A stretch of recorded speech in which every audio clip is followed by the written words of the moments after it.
Alright, this is our first two trays. These are the ones that are going to the ranch. And we have them all planted according to the proper depths. We mark our stuff with this high-tech plastic knife. You can go and just buy a whole bunch of them. We bought a bunch, stuck them in a pot. You can go to Sam's, Costco, wherever you go, and get them, because you can use them 4 times, front, back, top, and bottom, and then you can just throw them in the recycle. So you're not wasting anything, not wasting money especially. So these have been rewatered, and now we're ready to cover them up, and we'll get them started. In about a week or so, we should probably start seeing some little green leaves popping out.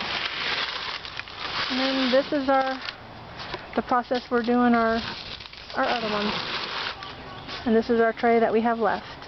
So these 4 trays are going to take care of the starting for our gardens, and both gardens are rather large. You've seen our bed gardens. The other one out at the ranch is a 20 by 40 space, and once we get ready to sow the other things in the soil, we'll have a good garden going.